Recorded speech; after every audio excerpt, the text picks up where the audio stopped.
Rain poured from a bruised sky as Evelyn Carter tightened her coat around her thin frame.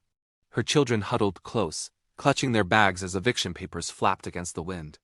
Just when it felt like life had run out of mercy, an old man appeared at the curb, his coat soaked, his eyes kind but distant. Without a word, he pressed a rusted key into her trembling palm. "Take it," he said softly, voice cracked like old wood. Before she could ask who he was or why, he turned and disappeared into the storm. The gate the key belonged to groaned as it opened, and the house beyond seemed to sag under the weight of time. Its porch leaned forward, as though it had been holding its breath for years. Inside, dust floated in slow motion through fading light. Every step Evelyn took echoed, every board creaked a memory. Her children whispered, half scared, half curious. "Mama, whose house is this?" Evelyn didn't know. But the old man's voice lingered in her ears. "I'll need this more than I ever will." Hours earlier, that same day, Evelyn had cooked the last of their rice. 15 children, all orphans she had taken in when no one else would, sat around chipped bowls, eating quietly. There was never enough, but somehow she always found a way. When an old man appeared outside her building, shivering in the rain, Evelyn didn't hesitate. She packed a warm meal and gave it to him. He had looked up at her, startled, then smiled a sad, gentle smile. "You talk like someone who knows storms," he had said. She laughed softly. "Storms teach you how to hold your ground." Now, standing in this forgotten house, she thought of his face, of the gratitude that had seemed to mean more than the meal itself. The air inside smelled of dust and memory, but it was dry, and that was enough. The children explored every corner, their laughter breaking through the silence. One of them called out, "Mama, look!"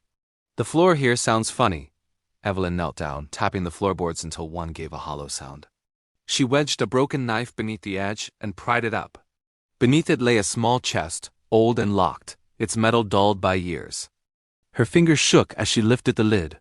Gold coins and jewelry glinted faintly under the weak light, like trapped sunlight waiting to be free. The children gasped. "Mama, is it real? Are we rich now?"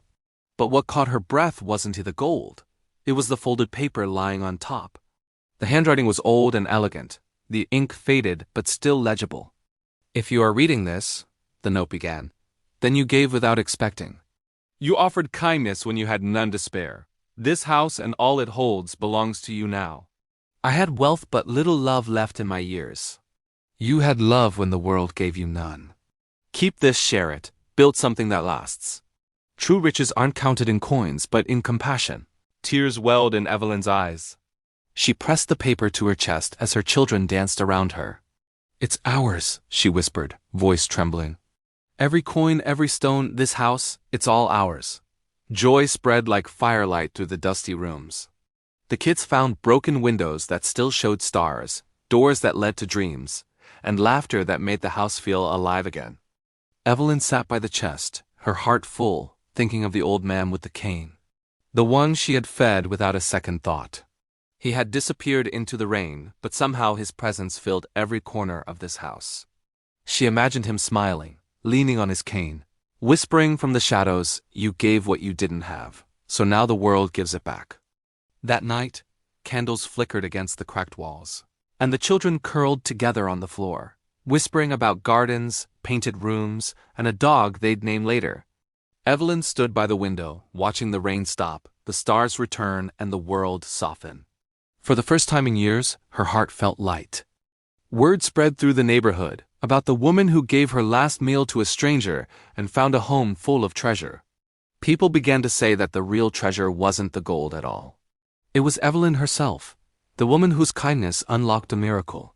And somewhere out there, perhaps under another awning, an old man smiled, tapping his cane against the wet pavement, knowing that the rusted key had finally found the right hands.